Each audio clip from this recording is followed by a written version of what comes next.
Райравилович, добрый день. Сегодня 6-я игра 1/8 финала.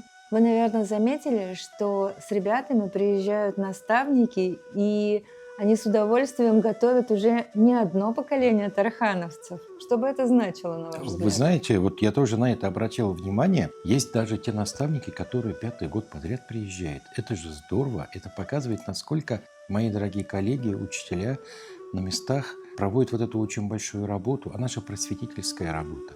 И, пользуясь случаем, я хотел бы поблагодарить наших дорогих учителей, наших дорогих наставников, которые принимают самое такое вот искреннее участие вот в нашем проекте. Огромное им спасибо.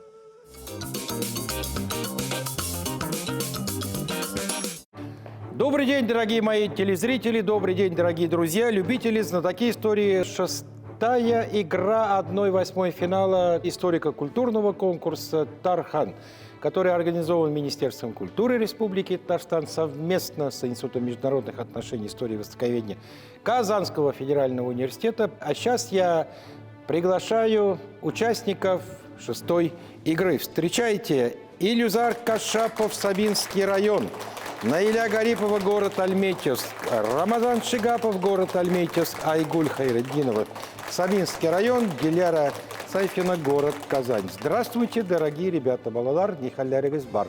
Сәмсіз. Исән-сау килеп җиттегезме? Молодцы. В год единства народов России наш конкурс приобретает особое значение. Сегодня мы будем говорить о том, как формировалось наше многонациональное государство.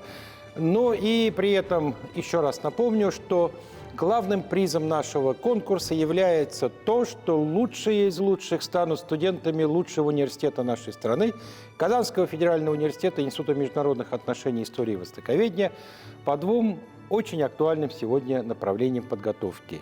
Это история и культура тюркских народов, а также экономика и политика тюркских народов. А сейчас я хочу с удовольствием представить других участников нашей игры, наше уважаемое жюри. Это Ленар Фергатович Абзалов, кандидат исторических наук, доцент кафедры истории Татарстана Института международных отношений, истории и востоковедения Казанского федерального университета. Арслан Минвалиев, главный редактор портала «Миллиард Татар». Ну и, наконец, Чулпан Саматова, кандидат исторических наук, доцент кафедры отечественной истории и архивоведения Казанского федерального университета. Я предлагаю познакомиться поближе с ребятами. Вы расскажете немножко о себе. Меня зовут Кашапов Илюзар. Увлекаюсь музыкой, историей, литературой. И больше всего меня в истории привлекают войны. У нас сегодня также приехала Наиля Гарипова из Альметьевска. Это все благодаря моей учительнице Галие Гельмановне. Она в 9 классе привила нам любовь к истории, к родному краю, очень много о нем рассказывала. Так, Рамазан, ты у нас тоже из города Альметьевска. Да, увлекаюсь литературой, журналистикой. И работая вот в этих сферах, я постоянно сталкивался с историческим контекстом. Айгуль. Я учусь в Сабинском районе. Это мой любимый район Республики Татарстан. Меня окружают самые лучшие люди, учителя. Ну и, наконец, Диляра Сайфина, город Казань. Мен татар телен үстерүгә багышланган төрле чараларда катнашам, шулай ук олимпиадаларда һәм Тархан конкурсына да килдем.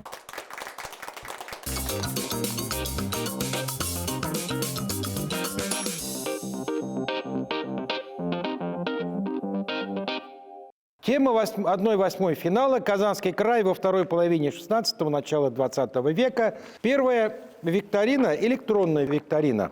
За правильный ответ вы получаете 3 балла. Кто ответит первым, тот дополнительно получает бонусный еще 1 балл. Так, условия конкурса понятны. Вы готовы? Начинаем. С какой оборонительной системой соединялась Симбирская засечная черта на левом берегу Волги у крепости Белый Яр? Белгородская засечная черта, Закамская засечная черта, Пензенская засечная черта, Изюмская черта. Достаточно бодро отвечают, да? Диляра, какой вариант ответа ты выбрала? Я выбрала второй вариант ответа. Закамско-засечная черта, так как когда я читала учебник, Симбирская засечная черта была вместе с Закамско-засечной чертой построена. Мне интересно, как Илюзар ответил на этот вопрос. Белгородская засечная черта. Почему ты так решил? Я, клянусь, точно не помню, но вот около Симбирска вот именно упоминалась Белгородская, вот поэтому только я ее и выбрал.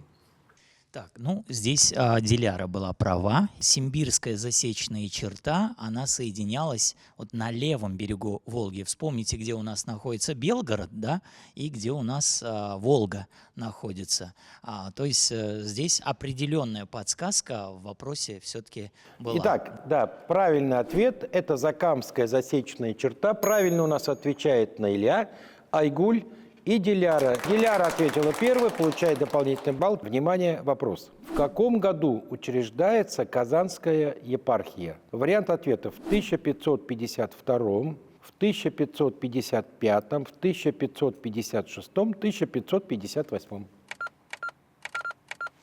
Первым Айгуль у нас ответила, да? Айгуль, какой вариант ответа ты выбрала? Я выбрала вариант ответа номер 3. 1556 год. Диляра, вот в прошлый раз ты ответила быстрее всех. В этот раз ты немножко задумалась. То есть были сомнения, да? Нет, я не сомневалась, просто я немного подзабыла. А кто был первым епископом? Кто из вас знает? Гурий. Вот насколько правильно у нас ответят наши эксперты. Казанская епархия была учреждена спустя 3 года после завоевания Казани в 1555 году. У нас правильно таким образом ответила Диляра, и она получает, соответственно, 4 балла. Вопрос номер 3. Войска разинцев не сумели овладеть крепостью Астрахань, Саратов, Самара, Симбирск. Диляра, какой вариант?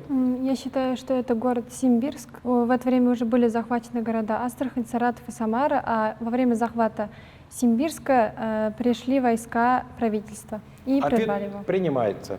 Мне интересно, Айгуль, какой вариант ответа? Я выбрала Самару Так. путем исключения. Кто из них прав? Здесь большинство участников ответило правильно. Речь идет о Симбирске. И Илюзар, Наиля, Рамазан, Диляра получают по 3 балла. Диляра опять получает дополнительный 1 балл. Ребята, переходим к следующему вопросу. Это 4-й вопрос. Казанская губерния была учреждена в 1700 году, 1708 году, 1711 году и 4-й вариант – 1718 году. Айгуль, на этот раз ты очень быстро ответила. Какой вариант у тебя? Петр I в 1708 году разделил территорию российского государства на 8 губерний, среди которых была и Казанская губерния. Ответ принимается. Так, Илюзар, ты несколько задумался. В чем причина? Я задумался, было ли это после, получается, Полтавской битвы или до Полтавской битвы. Угу. И я все-таки выбрал до Полтавской битвы. 1708 год, второй Тоже вариант. ответ принимается. Рамазан, какой вариант выбрал ты? Я выбрал 3-й вариант. Так. И очень сильно сомневался. Правильный ответ номер 2, 1708 год. Казанская губерния – одна из крупнейших губерний того времени. Да, и правильно ответили у нас Илюзар, Айгуль, Диляра. А вот границы Казанской губернии никто из вас не помнит? Насколько она была большая? Ну, туда входила территория и Нижегородской будущей губернии. Правильно, вот и самая Башкирской северная губернии, граница – это Нижний Новгород. Дальше. и Башкирской губернии, и Уфа, Астраханской губернии. все правильно. На севере, я вам более того скажу, Вятка входила в Казанскую губернию. На юге самый южный город был город Астрахань. А граница первой Казанской губернии, южная граница, проходила по реке Терек. Это была одна из самых крупных губерний в составе Российской империи. Внимание, вопрос. В 1885 году при Казанском университете была открыта первая в России психофизиологическая лаборатория, и большая просьба указать имя ее создателя. Александр Вишневский, Владимир Бехтерев, Абубакир Терегулов, Николай Миславский. Первым у нас в этот раз Рамазан ответил. Это Бехтерев. Он родился в Елабуге и занимался нейромедициной. И решил в Казанском федеральном университете, создать психофизиологическую лабораторию. Что, исчерпывающий ответ. Ответ принимается. Илюзар, какой вариант ты выбрал? Ты? Владимир Михайлович Бехтерев. Правильный ответ Владимир Михайлович Бехтерев. Правильно отвечает у нас Илюзар, Наиля, Рамазан и Диляра. Неплохо, ребят. Для начала очень неплохо.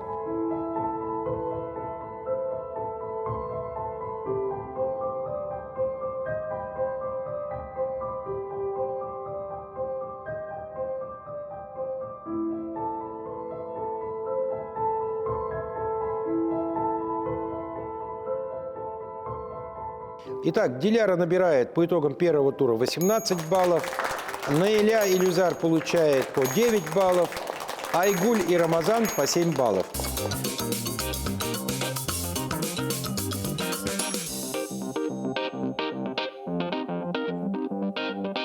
Условия следующего конкурса следующие. Перед вами 4 категории вопросов. История, политика, культура и география. В каждой категории 3 уровня сложности вопросов. Да? Победитель первого тура Диляра, которая и выбирает категорию вопросов. Выбирай, Диляра. Я выбираю культура 5. Внимание, ребята, вопрос. На заседаниях какого научного общества неоднократно выступал имам Первой соборной мечети Казани, великий татарский просветитель Шигабуддин Марджани? Так, пожалуйста, это у нас Айгуль. Шигабуддин Марджани выступал на заседаниях у стен Казанского федерального университета. Да, тогда Императорского университета. А как это общество называлось, не помнишь? Не помним.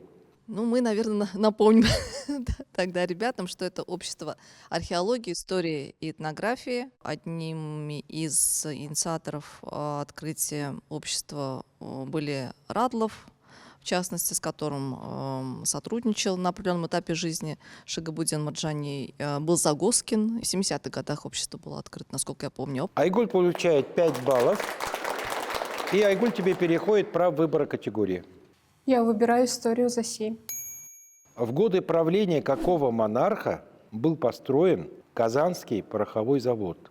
Одна из главных опор мощи российской армии и флота. Так, Айгуль? Я думаю, в годы правления императрицы Екатерины Великой II. Год не помнишь? 1755. Так, 1755. Какие-то варианты есть, ребят? Я считаю, что Айгуль ответила правильно, но она немного переволновалась. Я уверен, что Айгуль знает годы правления Екатерины II. Ну, а если говорить о дате, то это 1788 год, чуть позднее. Ну, ответ правильный, ответ принимается. Ответ правильный. Айгуль получает 7 баллов. Это достойно, очень достойно. Айгуль, за тобой остается право выбора категории. История за 5. Итак, в 1829-1831 годах профессор Карл Фукс разработал методы лечения этого опасного инфекционного заболевания и внес существенные коррективы в его терапию.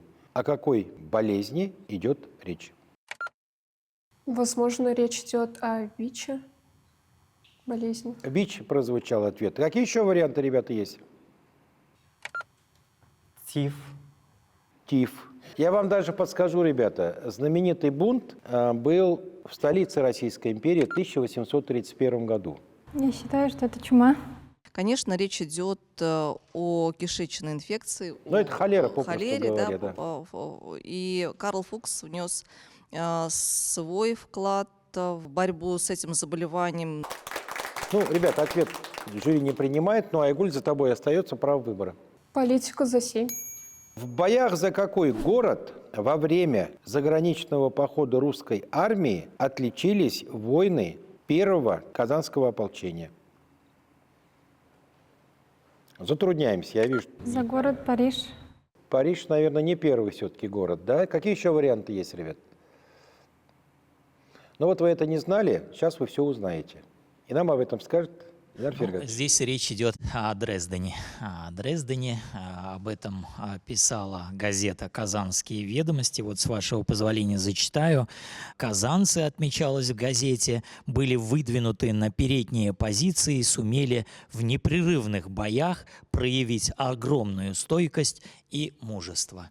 Вот так себя проявили ополченцы Казани в этой битве. Ну, а финальная славная страница казанского воинства, в целом татарских военных формирований. Это, конечно, взятие Парижа, о чем ты говорила. Ребят, последний вопрос. За тобой, Айгуль, остается право выбора. Давайте культуру за 7. Вот давайте попробуем по культуре, да, посмотреть. Кисти какого художника принадлежит представленный на экране портрет? Так, пожалуйста, Диляра. На картине изображен Николай Лобачевский. Да, Лобачевский. А кто является автором портрета? Без вашей помощи мы здесь во втором туре, похоже, не обойдемся.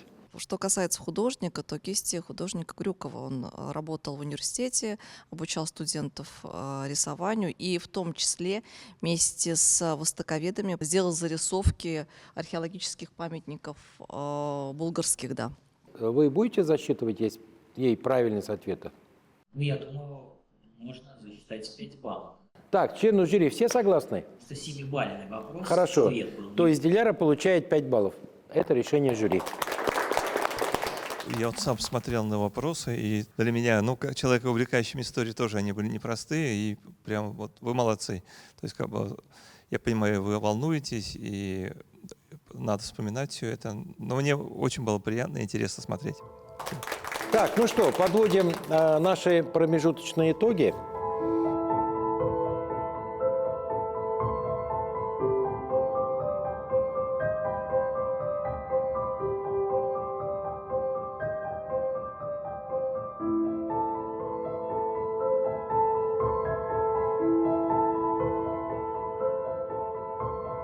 Итоги нашего промежуточного уже первого и второго тура следующие. Диляра 23 балла, Айгуль 19 баллов, Наиля Илюзар 9 баллов, Рамазан 7 баллов.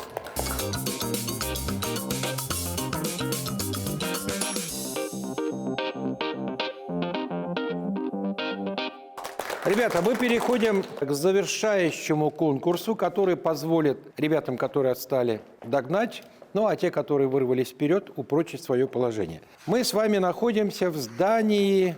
Я забыл, где мы находимся, ребят? Национальной библиотеки. Правильно, мы находимся в здании Национальной библиотеки. Главное достояние, главная ценность любой библиотеки в чем заключается? В книгах. Правильно, это в книгах. Любите книгу всей душой. Она не только ваш лучший друг, но и до конца верный спутник. Это Эрнест Хемингуэй. Перед вами находятся сборники классиков татарской литературы. 120 лет в этом году кому исполнилось, ребята, из классиков? Муса Джалилю. Вот его сборник тоже здесь. Великий Габдулла Тукай, ну и проза Фатыха Амирхана. Ваша задача в течение 1 минуты прочитать небольшой отрывок и произвести впечатление на жюри. А я попрошу жюри назвать страницу той книги, которую выберут наши участники. Первый иллюзиар. Кого будем читать? Габдулла Тукай, пожалуйста. Страница. Страница 30. Друзья, уже осень, к нам в гости пришла. Придет и зима, пышной шубой бела. Уж начали птицы от нас улетать, чтоб в дальних и теплых краях зимовать. Леса уже стали желтые, как шафран. Не видно в полях ни снопов, ни крестьян. Как тема татарина, голые поля, голодных пернатых не кормит земля. Спасибо большое. Отлично, спасибо. Спасибо. Так, Наиля. Муса Джалиль на русском языке. Муса Джалиль на русском языке. 43-ю. На бело-сивом скакуне уехал бить врага Джигит. Лишь конь вернулся на войне. Джигит отважный был убит. Лютует вражеский огонь. Джигит от крови ярко ал, но перед смертью он нам свое знамя завещал. Мы победили, враг разбит, над обелиском реет знамя, а имя — подвиг твой, Джигит. Пока мы живы, будет с нами. Большое спасибо. А Рамазан. Муса Джалиль тоже. Муса Джалиль. Страница 89. Нет, она не от горя родится. Радость жизни — вот песни исток. И клокочет она, и дробится, как летящий с Нагорья поток. В ней дыхание вольных просторов, в ней победный наш зов и порыв. Гул взмывающих в небо моторов, шелестение зреющих нив. Айгуль. Я тоже хочу прочитать Муса Джалиля на русском языке. Айгуль, страница 215. Вернулся бы Джигит, да дорога кружит. Дорога бы открылась, до горы встают. Не горы преграды, а орды врага. Несметные орды пройти не дают. На камень встает он и точит свой меч. Пасется оседланный конь на лугу. И ржет, и как будто зовет седока. Отомстить, отплатить, не остаться в лугу. Спасибо большое. Спасибо. Ну и, наконец, Диляра. Что выбирает? Муса Джалиль, татарша. Муса Джалиль, татарша. Алмаш үшінші бит. Батып барған қияш таудағы, ақ болытны қанға маншыған. Сілки-сілки қызыл яулығын, яш испануа шында ашыға. Тахо суы бүгін қып-қызыл, білмем қияш нұры, білмем қан. Тахо бойлап қызыл Билбаудан, яш испануа кетті фронтқа. Рахмат. Теперь слово за жюри. Я называю имя нашего участника, вы уже оцениваете по пятибалльной шкале. Какую оценку получает у нас Илюзар? 5, 4, 5. Высокие баллы. Наиля. 5, 4, 5. Тоже очень хорошо. Рамазан. 5, 5, 4. Айгуль. 5, 4, 5. Что-то одинаковое все пока. Ну и, наконец, Диляра. 5, 4, 5. Ребята молодцы.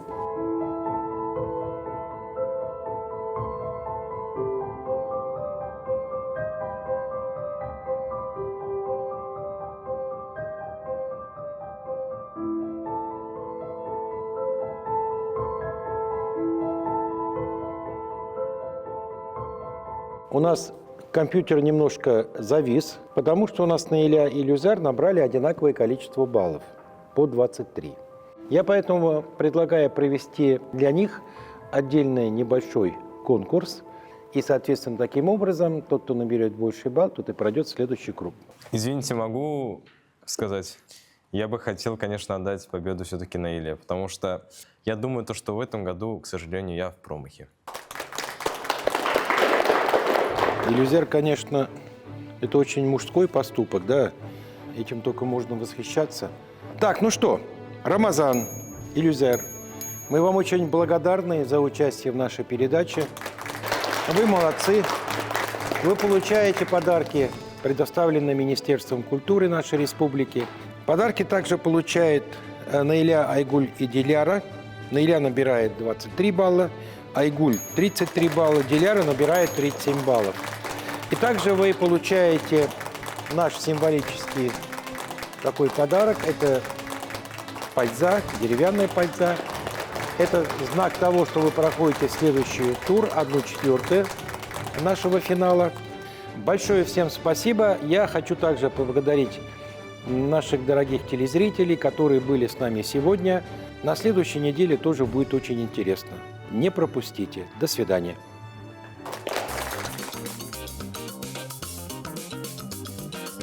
Вообще, конечно, ждалось больше, но я ничуть не расстроен. Когда рядом находятся твои единомышленники, это очень прекрасное чувство. В целом, мне кажется, что Наиля бы справилась лучше меня. Да? Так что ей удачи. За меня, за себя и за всех, в общем, тех, кто, возможно, выбыл.